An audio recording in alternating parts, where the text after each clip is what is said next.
कोई खुश है कि हमें संसार मिल गया, कोई खुश है कि बागे बहार मिल गया।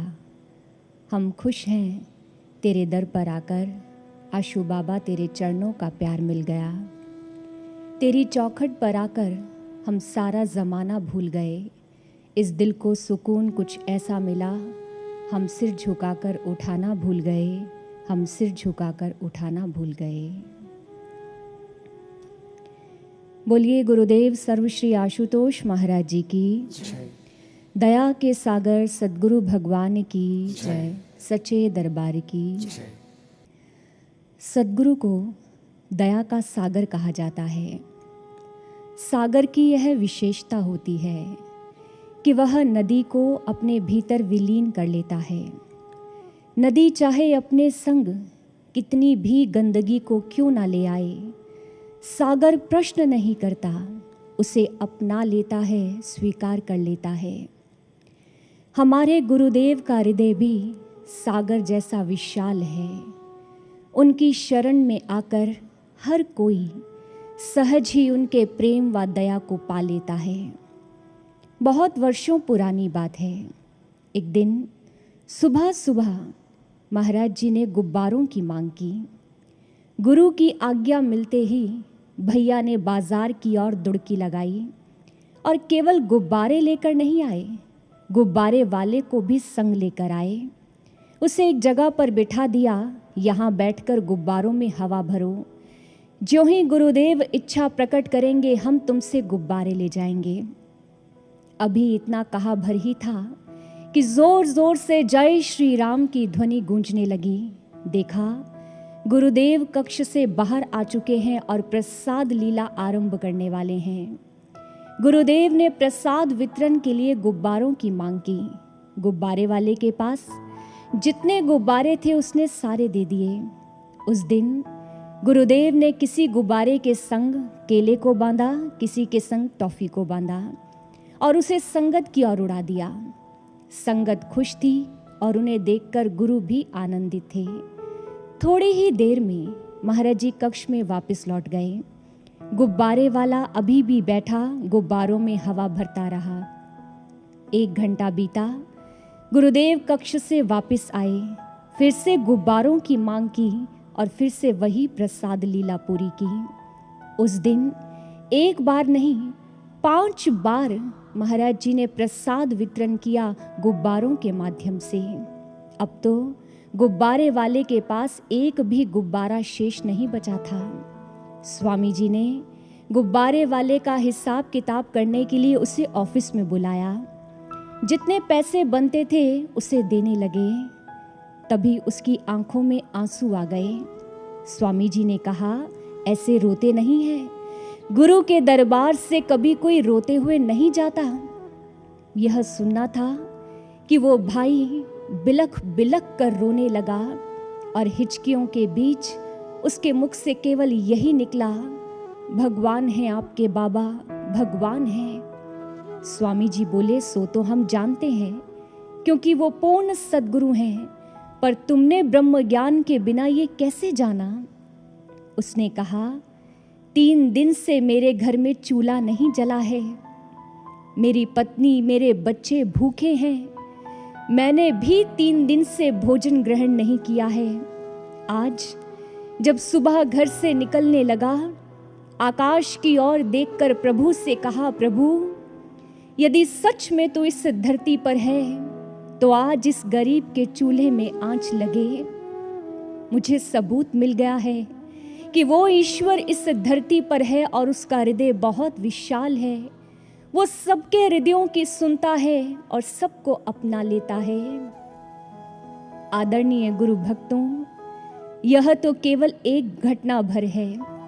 मेरे सद्गुरु के दरबार में तो ऐसे अनेकों अफसाने सुनने को मिलेंगे। दरबार में कामिल मुर्शिद के दुख दर्द मिटाए जाते हैं। दुनिया के सताए लोग यहाँ सीने से लगाए जाते हैं, सीने से लगाए जाते हैं। गुरुदेव के हर साधक का जीवन गुरुदेव की दया का प्रमाण है। आपकी, हमारी, हम सब की जीवन गाथा गुरु के उपकारों, गुरु की कृपा, गुरु की अनुकंपा व उनकी दया से भरी हुई है। याद कीजिए उस दिन को जब हम पहली बार इस दरबार में आए, गुरुदेव के श्री चरणों में आए। हम मैले थे, विकारों से सने हुए थे। उसने हमारे विकार नहीं देखे, हमारी मैल नहीं देखी, हमें अपने ममता के आंचल में समेट लिया, अपना निश्चल प्रेम दिया, यहाँ तक कि हमें अपना नाम भी दे दिया।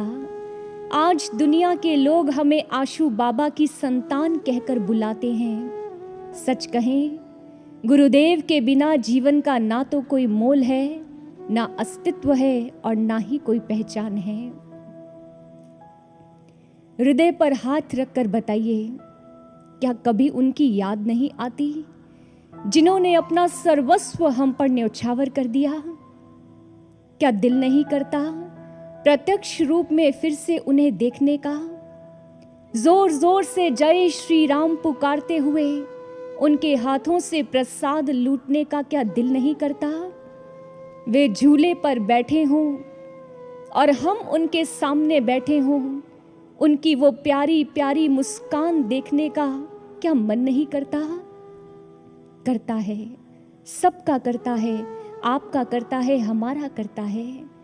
तभी तो हर कोई एक दूसरे से यही प्रश्न पूछते नजर आता है, महाराज जी कब आएंगे? महाराज जी के आने की कोई सूचना मिली? आश्रम में आकर भी यही पूछते हैं, दीदी, भैया, महाराज जी कब लौटेंगे? और इतना ही नहीं, दिन में कितनी बार हम महाराज जी के स्वरूप से भी पूछ लेते हैं, महाराज जी कब लौटोगे?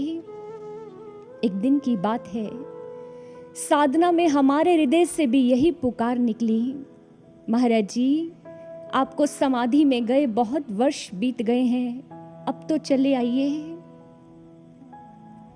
हृदय से ये 2 पंक्तियां निकली थी। आत्मा ने झकझोर दिया, क्या तुम्हारी तैयारी पूरी है? क्या तुमने अपनी पात्रता को तैयार कर लिया है? मान लो गुरु भक्तों, आज और अभी हमें गुरुदेव के समाधि से लौटने की शुभ सूचना मिल जाए तो क्या हम पूरी प्रसन्नता के साथ उनका दर्शन करने जा पाएंगे? क्या ये आंखें उस दिव्यता के तेज को सह पाएंगी? क्या हम महाराज जी के समक्ष खड़े होकर ये कह सकते हैं, महाराज जी हमने आपकी हर आज्ञा को पूरा किया है, हमने आपकी हर बात को माना है? पूछिए स्वयं से, क्या हमने गुरु से मिलने की अपनी तैयारी पूरी कर ली? हमारी और आपकी हर एक साधक की आत्मा इन प्रश्नों के उत्तर जानती है। पर उस दिन ये एहसास गहरा हो गया कि देरी महाराज जी की ओर से नहीं है, देरी हमारी ओर से है। हम शिष्य ही अभी तक गुरु की उम्मीदों पर खरे उतर नहीं पाए। जो सच्चा बदलाव वे हम में देखना चाहते हैं, वो बदलाव अब तक हमारे जीवन में नहीं आया।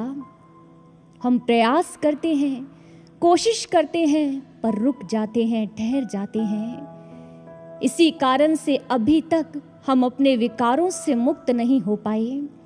याद करो उस दिन को जब हम गुरु चरणों में आए थे। विष्ठा के हम कीट मात्र थे, गुरु ने हृदय लगाए थे। पूर्ण गुरु का संग पाकर भी कीट वृत्ति ना छोड़ सके, ना दिव्य ज्योति के योग्य बने, ना विष्ठा से मुख मोड़ सके, ना विष्ठा से मुख मोड़ सके। वो बदलाव जो गुरुदेव हम में देखना चाहते हैं, वो बदलाव नहीं आया। एक बार एक साधक साधना कर रहा था। साधना में उसे गुरु महाराज जी का दर्शन हुआ। महाराज जी बहुत व्याकुल थे और उनकी आंखों में पानी था। साधक से रुका नहीं गया। उसने कहा, महाराज जी व्याकुल तो हमें होना चाहिए कि आप कब आओगे? महाराज जी ने कहा, यही तो मैं भी सोच रहा हूं कि तुम कब आओगे। साधक ने कहा, नहीं नहीं महाराज जी, समाधि में तो आप गए हैं, आपको लौट कर आना है। हम तो आज भी वही हैं जहां आप हमें छोड़कर गए थे। महाराज जी ने कहा, यही तो मेरी चिंता का विषय है। तुम आज भी वही हो जहां मैं छोड़कर गया था। मैं बार बार अनुभव में आकर बताता हूँ, सेवा करो, साधना करो। तुम प्रयास करते हो, रुक जाते हो। परिस्थितियां आती हैं, थम जाते हो, बैठ जाते हो और क्या कहते हो, महाराज जी लौटाओ। महाराज जी कहते ना, याद रखना, जब तक तुम्हारे भीतर बदलाव नहीं आएगा तब तक मैं वापस लौट कर नहीं आऊंगा। मुझे बुलाने से पहले अपनी तैयारी पूरी करो, अपनी तैयारी पूरी करो। अब तो महाराज जी ने भी कह दिया कि हम अपनी तैयारी पूरी करें। आओ साधकों, हम जल्दी से जल्दी अपनी तैयारी पूरी करें अपने गुरु से मिलने की। पर कैसी तैयारी, क्या करना होगा, ये तो गुरुदेव समाधि में जाने से पूर्व ही बता कर गए। याद करो गुरुदेव के श्री वचन। अपने दिल में ऐसी आह, ऐसी चाह को पैदा करो कि लक्ष्य स्वयं आकर तुम्हारा वर्ण कर ले। हमारा लक्ष्य है गुरुदेव, नूर महल का नूर, दिव्य धाम की दिव्यता वापस लौट आए। यही हम सब शिष्यों की इच्छा है। लेकिन हमारा लक्ष्य आकर हमारा वर्ण करे, उसके लिए हमें दो कार्य करने होंगे। पहला, अपने भीतर सच्ची आह को जन्म देना होगा और दूसरा, सच्ची चाह को बनाए रखना होगा। आओ बात करते हैं आह की। आह यानी तड़प, आर्त पुकार, व्याकुलता, गुरु से मिलने की पीड़ा। ये आह कैसी हो? क्या पानी के बुदबुदे की तरह जो एकदम से उठे और शांत हो जाए? नहीं, आह होनी चाहिए जैसे जब गुरु महाराज जी समाधि में गए, एक गुरु बहन साधना की गहराइयों में उतर गई और गुरुदेव से प्रश्न किया, महाराज जी आपको वापस बुलाने के लिए हृदय की कैसी व्याकुलता होनी चाहिए? आप वापस आ जाएं, हृदय से कैसी आह उठनी चाहिए, बताइए ना महाराज जी। उनका प्रश्न सुनते ही तत्क्षण महाराज जी प्रकट हो गए। अनुभव में आकर महाराज जी ने बताया, हमारे आश्रम की एक किताब है, ऐसा सदगुरु मेरा, उसका पृष्ठ नंबर 40 खोलना, तुम्हें तुम्हारे प्रश्न का उत्तर मिल जाएगा। गुरु बहन साधना से उठी, जल्दी से किताब को खोजा। वह एक भजन संग्रह था। उसका पृष्ठ नंबर 40 खोला, उस पर एक भजन अंकित था। वो केवल मात्र कुछ शब्द नहीं थे, एक शिष्य के हृदय से उठते हुए भाव थे। गुरु की याद में, गुरु से मिलने की आस में जो हृदय से पुकार उठ रही थी, जो हृदय चित्कार कर रहा था, ये वो भाव थे। आओ उन भावों को श्रवण करते हैं।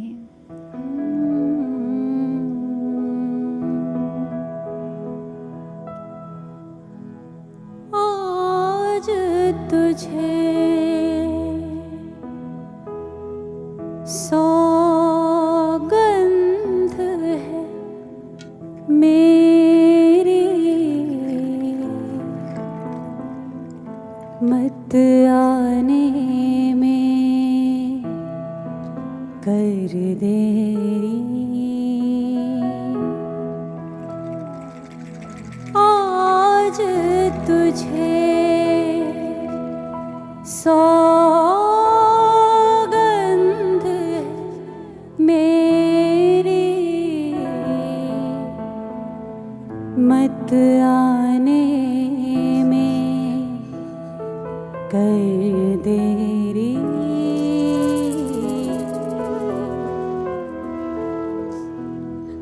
छाए दुख की रात घनेरी,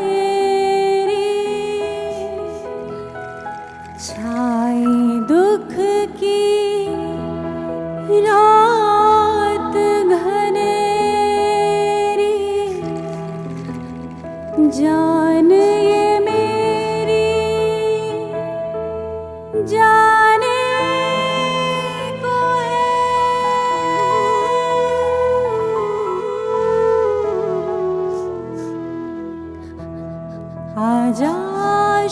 तुझ बिन मेरे प्राण अधर पर आने को है। आजा शो तुझ बिन मेरे प्राण अधर पर आने को है। पत्थर की भी आँखें नम हो, इस दिल में अफसाने वो हैं। आजा शो तुझ बिन मेरे प्राण अधर पर आने को है। आजा शो तुझ बिन मेरे प्राण अधर पर आने को है।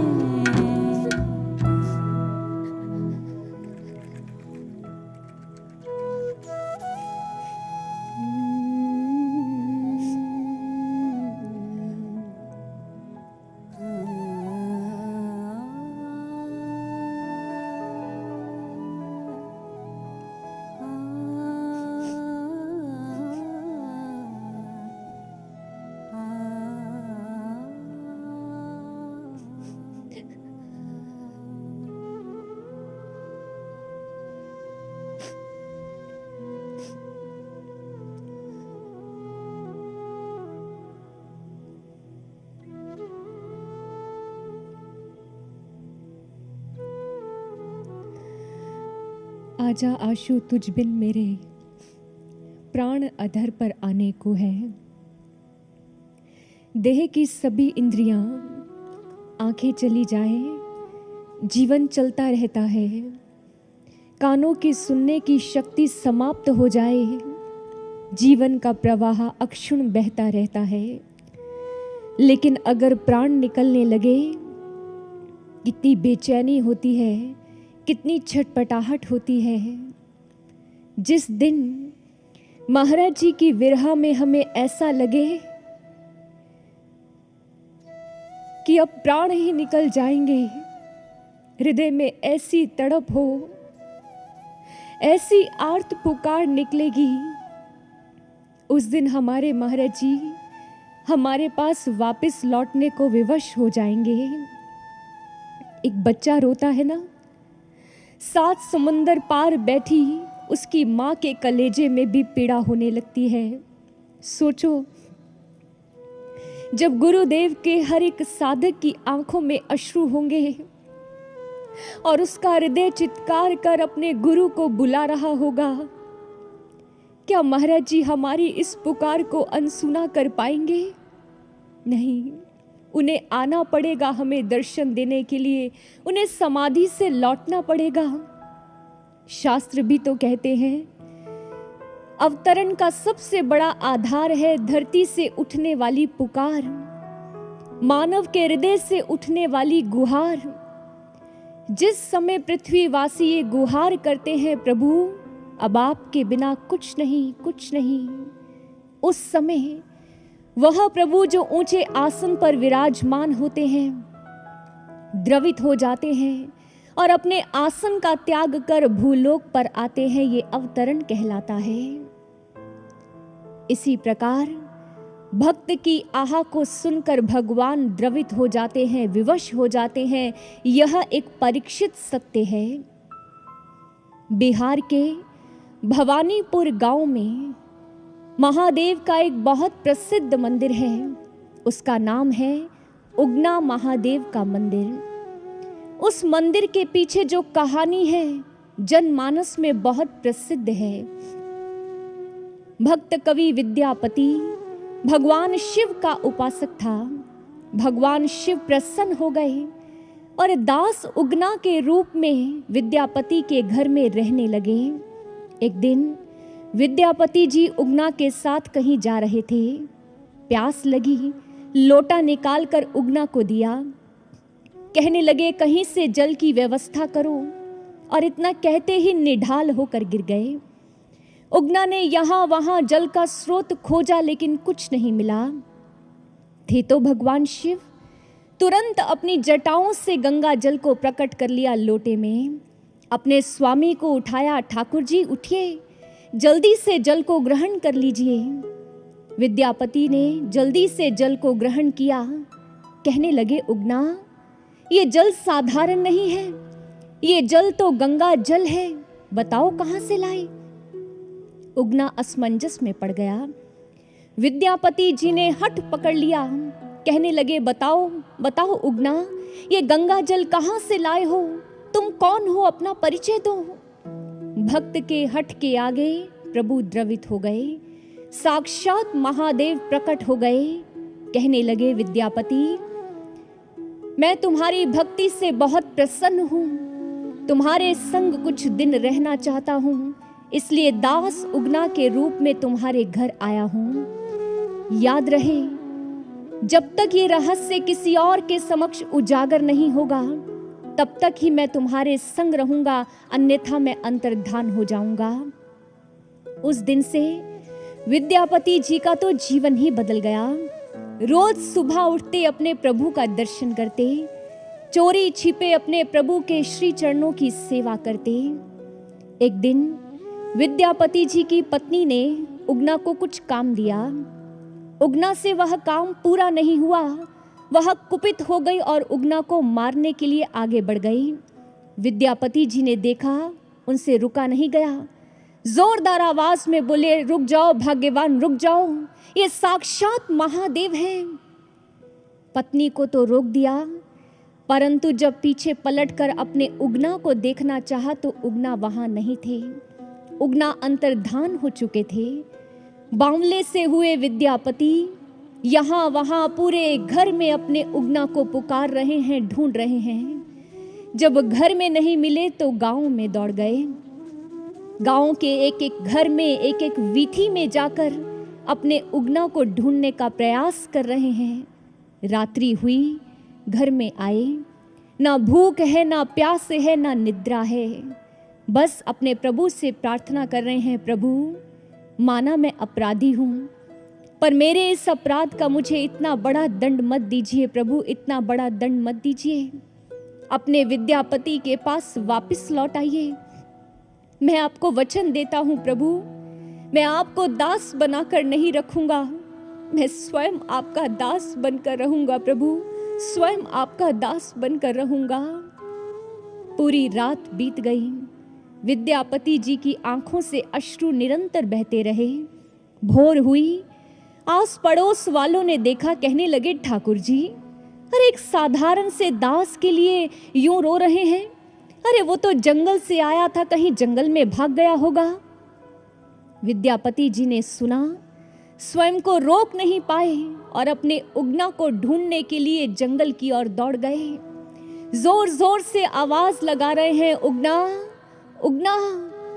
लेकिन उगना, वो तो साक्षात महादेव है, वो तो अपने निवास स्थान पर हैं, आज इस जंगल में कहाँ। विद्यापति जी बावले हुए अपने प्रभु को चारों ओर ढूंढ रहे हैं। सुबह से मध्याह्न हुई, मध्याह्न से सांझ ढलने लगी, लेकिन प्रभु नहीं मिले। विद्यापति जी थक कर हार कर बैठ गए। कहने लगे, प्रभु आपका तो एक नाम आशुतोष है ना, आशुतोष जो शीघ्र प्रसन्न हो जाता है, तो आज ये निष्ठुरता क्यों प्रभु, क्यों? क्या इस विद्यापति की पुकार आप तक नहीं पहुंच रही? क्यों सता रहा है तू, क्यों रुला रहा है? क्या ये चीख चित्कार सब बेकार जा रहा है? क्या सुन नहीं रहा तू मेरी पुकार को? यदि सुन रहा है तो क्यों इतना तड़पा रहा है? आवाज का निकलना गले से मुश्किल लगता है। सुन सके तो सुन ले ये धड़कने कि अब ये दिल कराह रहा है प्रभु, अब ये दिल कराह रहा है। हे महादेव, एक बार अपने विद्यापति के पास वापस लौट आइए। ये विद्यापति आपके बिना जी नहीं पाएगा, जी नहीं पाएगा प्रभु। मेरा सृजन और प्रलय दोनों आपके हाथों में है। इसी क्षण आकर या तो मेरी इन उखड़ती हुई सांसों को थाम लीजिए, मुझे नव प्राण दे दीजिए, अन्यथा इसी क्षण मेरी जीवन लीला को समाप्त कर दीजिए प्रभु, समाप्त कर दीजिए। मुझे केवल आप आपके दर्शन चाहिए, जीवन नहीं चाहिए प्रभु, जीवन नहीं चाहिए। विद्यापति अपने प्रभु को पुकारते रहे और बिलख बिलख कर रोते रहे। विद्यापति की पुकार को, उनकी आह को महादेव अनसुना न कर पाए। उसी समय महादेव विद्यापति के समक्ष प्रकट हो गए। विद्यापति से बोले, आंखें खोलो विद्यापति, तुम्हारी आह सार्थक सिद्ध हुई है। तुम्हारी पुकार को मैं अनसुना न कर पाया, मुझे आना पड़ा तुम्हें दर्शन देने। तुम्हारा प्रेम, तुम्हारी भक्ति ये एक अमर गाथा बनेगी और आने वाले भक्त तुम्हारी इस जीवन गाथा से प्रेरणा लेंगे। गुरु भाइयों व गुरु बहनों, विद्यापति की आह सार्थक सिद्ध हुई और महादेव का दर्शन उन्हें प्राप्त हुआ। हम भी इस कहानी से प्रेरणा लें, ये समय की मांग है। हम भी अपनी आह को, अपनी पुकार को इतना तीव्र कर लें कि हमारा लक्ष्य भी हमारा वर्ण करने के लिए विवश हो जाए। हमारे गुरुदेव भी समाधि से लौटने को मजबूर हो जाएं। यही है भक्ति की शक्ति, और ये शक्ति भगवान ने स्वयं हमें दी है। याद करो उन दिनों को जब आप दूर दूर से, कोई महाराष्ट्र से, कोई बेंगलुरु से, कोई असम से, कोई नेपाल से, कोई गुजरात से महाराज जी का दर्शन करने आते थे। गुरु की प्यारी संगत आती थी। इंतजार की उन घड़ियों में आंखें गुरु के द्वार पर टिकी रहती थी, कब कक्ष का द्वार खुलेगा और कब हम महाराज जी का दर्शन करेंगे। इंतजार की उन घड़ियों में आंखों से अश्रु भी बहते थे और मुख से भजन भी निकलते थे। याद आया? एक बार की बात है, बहुत दूर से संगत आई थी, महाराज जी का दर्शन करने की प्रतीक्षा कर रही थी और एक लंबा समय बीत चुका था। तभी भैया बाहर आए। उन्होंने आकर कहा, हो सकता है आज गुरु महाराज जी के दर्शन आपको प्राप्त ना हो, क्योंकि वे आज बहुत व्यस्त हैं। यह सुनना था कि संगत फूट फूट कर रोने लगी। जिनका दर्शन करने वे इतनी दूर से चलकर आए थे, उनका ही दर्शन नहीं मिलेगा। तभी एक गुरु बहन ने रोते रोते एक भजन गाना शुरू कर दिया। तेरे दरस दाही है शौक सानू, एक वार तू देने दीदार आजा। असी प्यासे तेरे दीद देहा, साडी प्यास बुझाने दातार आजा। साडी प्यास बुझाने दातार आजा। हे प्रभु, हे गुरुदेव, हम बहुत दूर से आए हैं प्रभु, केवल आपके दर्शनों की प्यास है। एक बार बाहर आ जाइए महाराज जी, एक बार अपनी झलक दिखा दीजिए महाराज जी, बस एक बार अपनी झलक दिखा दीजिए।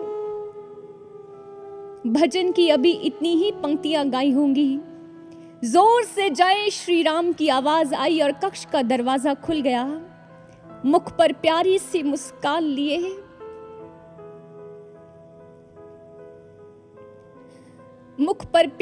मुस्कान लिए महाराज जी बाहर आ गए और झूले पर बैठ गए।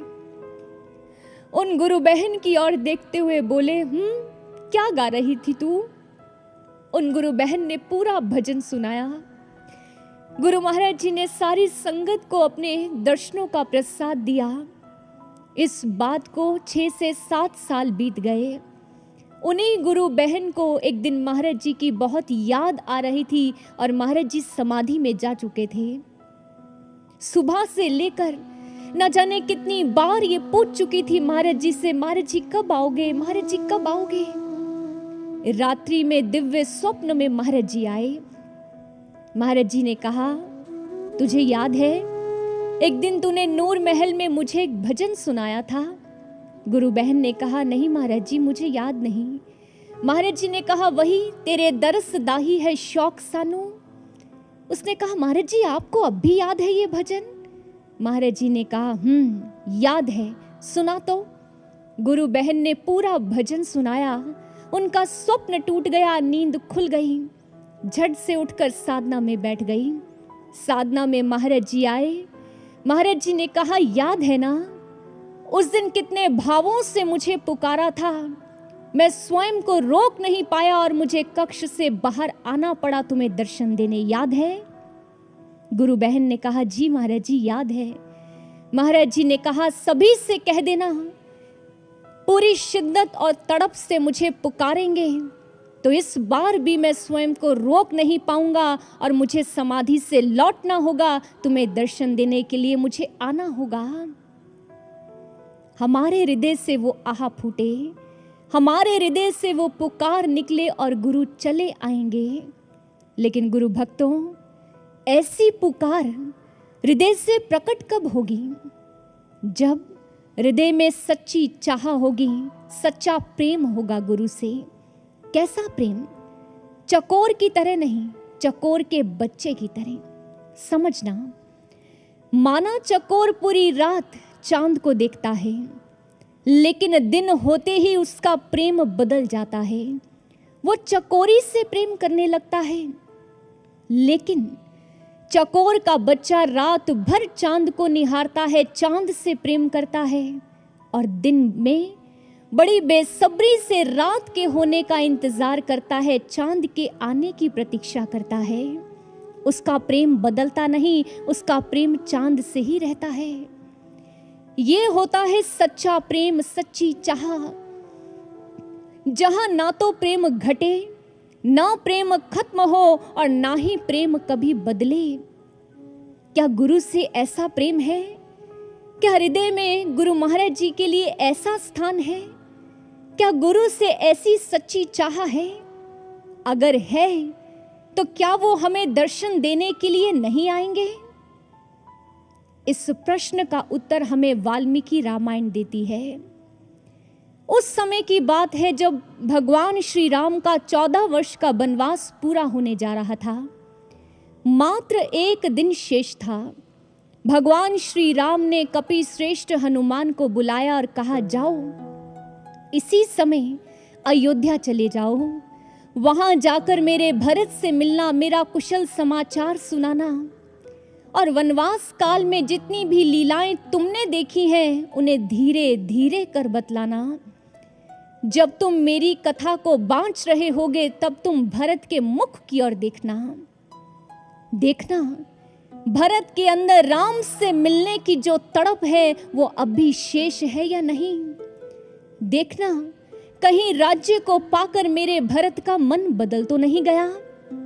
अगर मेरे भरत के मन में लेश मात्र भी राज्य की कामना होगी तो ये राम अयोध्या नहीं लौटेंगे, अयोध्या का शासन भरत संभालेगा।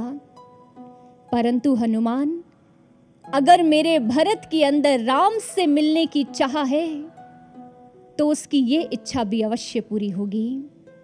गुरु भक्तों, ऐसा नहीं है कि श्री राम भरत की मनोदशा से परिचित नहीं थे, वो तो सब जानते थे।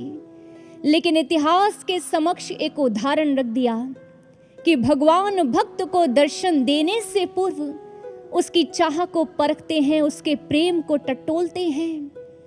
श्री राम की आज्ञा मिलते ही पवन पुत्र पवन के वेग से अयोध्या पहुंचे। अयोध्या से 1 कोस की दूरी पर नंदी ग्राम में उन्हें भरत जी दिखाई दिए। वलकल वस्त्र, सिर पर जटा जूट और पथराई आंखों से मार्ग की ओर देख रहे हैं। मेरे राम कब आएंगे? मुझे मेरे प्रभु का दर्शन कब मिलेगा? मन में बार बार आशंकाएं उठ रही हैं।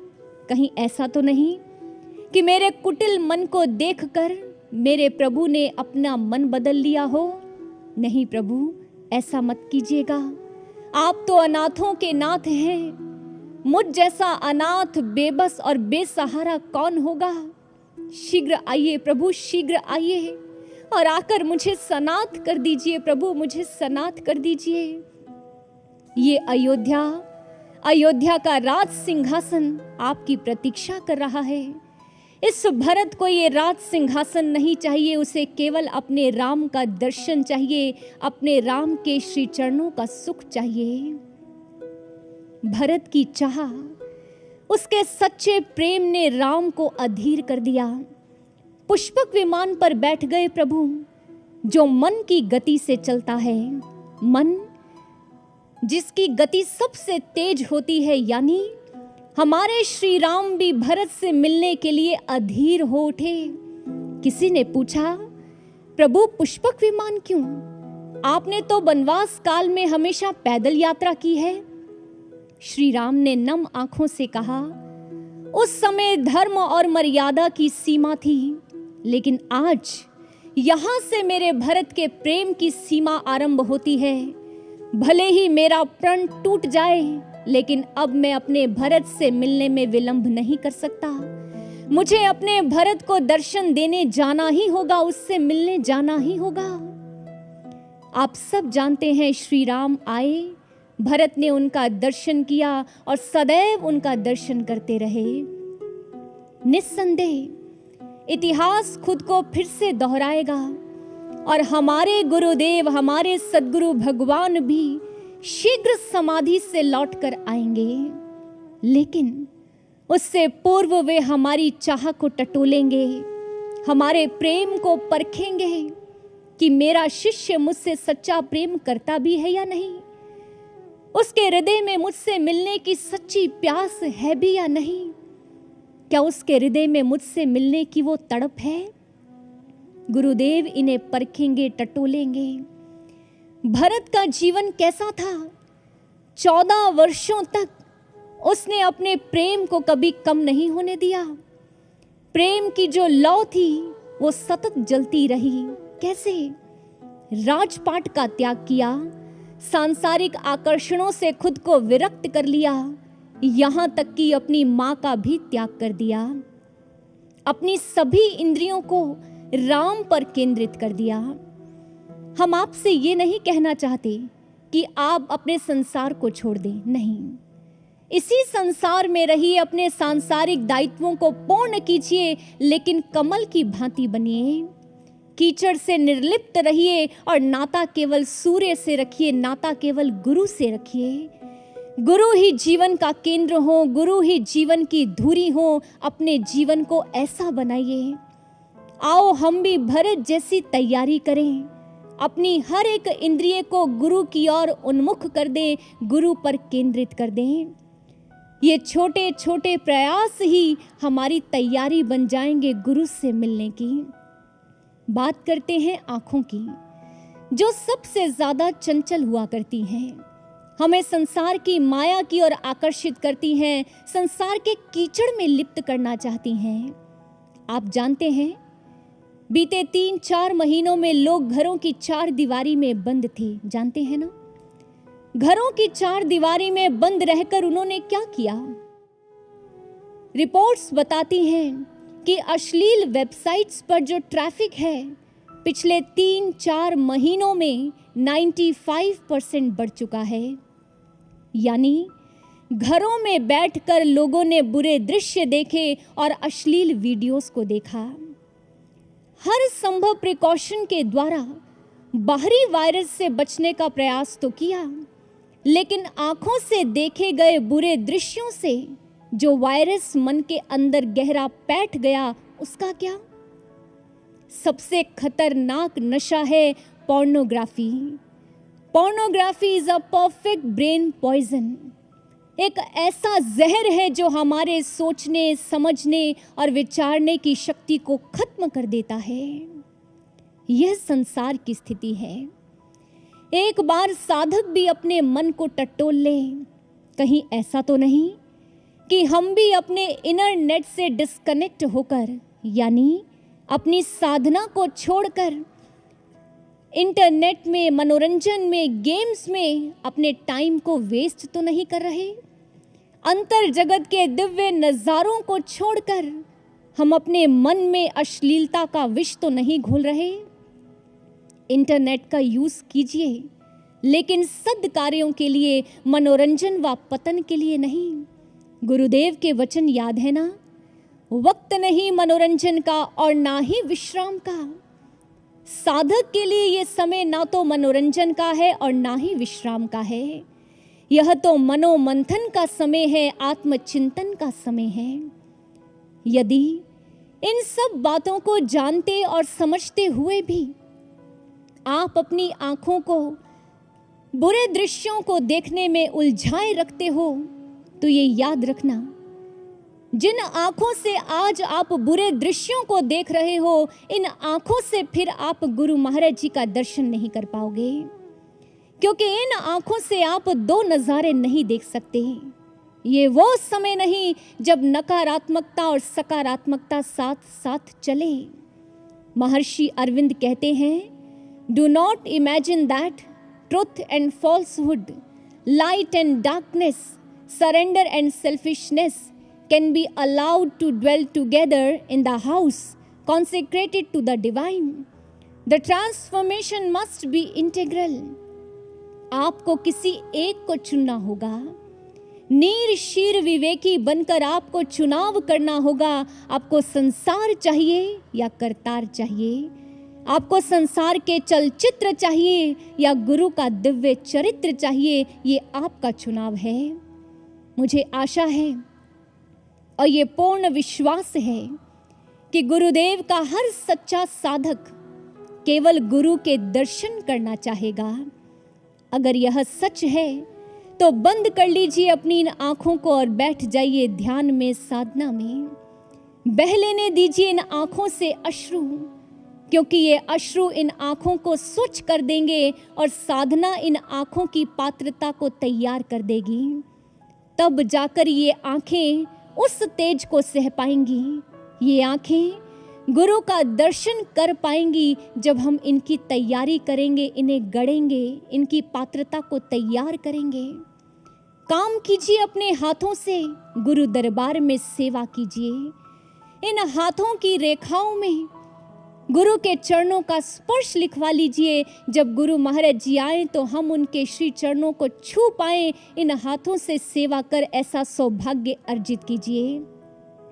मुख से निंदा व चुगली नहीं, हमेशा गुरु की महिमा गाइए। एक दूसरे से मिलते हैं, अपने अनुभव सुनाइए। हर घर में गुरु चर्चा का अभियान चलाइए। कानों से केवल दिव्य प्रवचनों को सुनिए, सकारात्मक विचारों को सुनिए और सुंदर सुंदर भजनों को सुनिए। आप जानते हैं ना, जब व्रत रखा जाता है तो उस दिन सात्विक आहार लिया जाता है। आज से एक व्रत रखिए, ना तो किसी की निंदा चुगली करेंगे और ना ही किसी की निंदा चुगली सुनेंगे। यदि कोई आपसे निंदा चुगली करने आता भी है तो आप उससे स्पष्ट कहिए, आज मेरा व्रत है। सोच कर देखिए, इस मुख से गुरु की महिमा निकले, इन कानों से सदैव गुरु की महिमा सुनते रहें तो जीवन कितना सुंदर बन जाएगा। हर साधक के आसपास एक पॉजिटिव ऑरा बन जाएगा। फिर ना तो वो साधक कभी नेगेटिव हो पाएगा और ना ही किसी नेगेटिविटी की ओर आकर्षित हो पाएगा, बल्कि गुरु की महिमा गाने से, गुरु की महिमा सुनने से उसके मन में गुरु से मिलन का उत्साह बना रहेगा, गुरु दर्शनों की उमंग बनी रहेगी। अपने इन पांवों को निरंतर आगे बढ़ाइए, गुरु की आज्ञा में चलते रहिए, गुरु के कार्यों को पूर्ण करते रहिए। इन छोटे छोटे प्रयासों से आप देखेंगे कि आप गुरु की आज्ञा को स्वीकार करना सीख गए हैं। आप पाएंगे कि आप गुरु महाराज जी की हर एक बात की पालना कर रहे हैं और धीरे धीरे इंद्रियों का संयम, हमारा वैराग्य हमारे भीतर भरत जैसी चाह को जन्म दे देगा, उस सच्चे प्रेम को जन्म दे देगा। और जब गुरु से सच्चा प्रेम हो जाएगा, हृदय में केवल गुरु ही गुरु होंगे, तो बताइए क्या एक पल की भी दूरी अपने गुरु से कोई सहन कर पाएगा? नहीं। उस समय हृदय से एक आर्त पुकार निकलेगी, हृदय से चित्कार फूटेगा, गुरुदेव अब विलंब मत कीजिए, शीघ्र आइए, शीघ्र आइए। जब शिष्य की हृदय में ऐसी चाह होगी और ऐसी आह फूटेगी, निस्संदेह हमारे गुरु महाराज जी को आना पड़ेगा समाधि से, उन्हें हमें दर्शन देने आना पड़ेगा और वो कार्य जो दुनिया के लिए असंभव है, उस दिन वो संभव हो जाएगा, संभव हो जाएगा। आपने मीराबाई का नाम तो बहुत बार सुना है। जिसके लिए जहर का प्याला भी अमृत बन गया। एक ऐसे गुरु भक्त का नाम और आता है, समर्थ गुरु रामदास जी की शिष्या वीणाबाई। वीणाबाई जिसके हृदय में गुरु से सच्चा प्रेम था। एक दिन ज्ञात हुआ, कोल्हापुर में माँ अम्बा के मंदिर में गुरुदेव सत्संग व कीर्तन कर रहे हैं। वीणाबाई की सच्ची चाह ने उसे वहां खींच लिया। अब तो रोज सत्संग सुनती, कीर्तन करती, गुरु चरणों की सेवा करती। जब गुरु प्रस्थान करने लगे, वीणाबाई ने हाथ जोड़कर कहा, गुरुजी मुझे भी संग ले चलिए। समर्थ गुरु रामदास जी ये कहते हुए आगे बढ़ गए, वीणाबाई अभी नहीं, समय आएगा। वीणाबाई एक विधवा थी। जब अपने माता पिता के घर पहुंची, उन्हें ये ज्ञात हुआ कि ये गुरु चरणों में समर्पित होना चाहती है। उन्होंने वीणाबाई को बहुत समझाया, छोड़ दे अपना हठ, छोड़ दे गुरु भक्ति और छोड़ दे गुरु से ये प्रेम। लेकिन वीणाबाई के संकल्प को कोई तोड़ नहीं पाया। ध्यान साधना में अपने प्रेम को उसने और बढ़ा लिया। माता पिता ने लोक निंदा के भय से उसे जहर दे दिया। प्राण उखड़ने लगे, मौत गले का हार बन रही है, लेकिन वीणाबाई को अपने प्राणों की चिंता नहीं। आंखों में अश्रु लिए अपने गुरु का स्मरण करती है, हे गुरु माउली, क्या अब इस वीणाबाई को कभी आपके दर्शन नहीं होंगे? क्या ये वीणाबाई अब आपको कभी देख नहीं पाएगी गुरुदेव? क्या अब कभी आपका वो दर्शन, आपका वो मुख नहीं नजर आएगा? और ऐसे पुकार करते हुए उसके हृदय से चित्कार फूटा और वो फूट फूट कर रोने लगी। उसके हृदय की जो चाह और आह थी, उसे देखकर गुरु आने को विवश हो गए। समर्थ गुरु रामदास जी कक्ष में प्रकट हो गए। वीणाबाई के सिर पर हाथ रखा और नव प्राणों का संचार कर दिया, असंभव संभव कर दिखलाया। केवल वीणाबाई के लिए नहीं, माता पिता ने द्वार खोला। आश्चर्य, वीणाबाई जीवित है। समर्थ गुरु रामदास प्रकट हो चुके हैं और वीणाबाई को सत्संग सुना रहे हैं। सारे जग ने देखा पूर्ण गुरु का सामर्थ्य क्या होता है और एक शिष्या की भक्ति क्या होती है। आदरणीय गुरु भक्तों, आज ये समय है जब हम भी अपनी चाह और अपनी आह को इतना प्रबल कर लें कि हमारा लक्ष्य भी स्वयं आकर हमारा वरण करे। जब हमारे भीतर भी सच्ची चाह होगी, हृदय से आह फूटेगी, हमारे गुरुदेव भी शीघ्र समाधि से आएंगे। वो दिन फिर दूर नहीं होगा और उस दिन दुनिया जिसे असंभव कहती है, वो असंभव संभव हो जाएगा। केवल वो दिन हमारे लिए हर्ष का विषय नहीं होगा, ये सारा जग साक्षी बनेगा।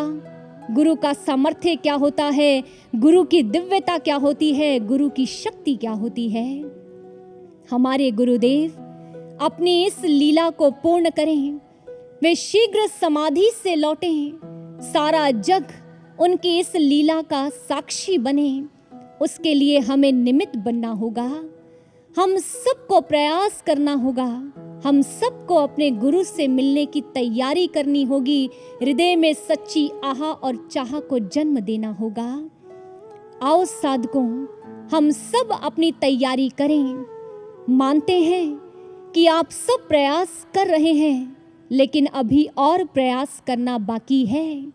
अगर मन आलस करे तो उससे कहिए, अब ना कर पाए तो फिर कब करोगे, यहाँ ना किया तो फिर कहाँ करोगे। कुशल मूर्तिकार भी मिला, पर सोचो यहाँ ना गड़े गए तो फिर कहाँ गड़ोगे। प्रखर सूर्य से भी तेजस्वी आशुतोष की संतान हो, उनकी किरण बन ना तपे तो पूछो स्वयं से फिर कहाँ तपोगे। जिनका नाम लेने से भवबंधन भी कट जाता, अब ना जपा वो नाम फिर कब जपोगे। रहमतें लुटा रहे सद्गुरु दीन दयाल, ना संवरे इस आंचल तले तो पूछो स्वयं से कब और कहाँ संवरोगे, कब और कहाँ संवरोगे। विचार कीजिए, मनन कीजिए और अपनी तैयारी को पूर्ण कीजिए। बस हृदय में सच्ची आह और सच्ची चाह को बनाए रखिए। देखना हमारा लक्ष्य स्वयं आकर हमारा वरण करेगा, हमारा वरण करेगा। इसी के साथ वाणी को विराम दूंगी।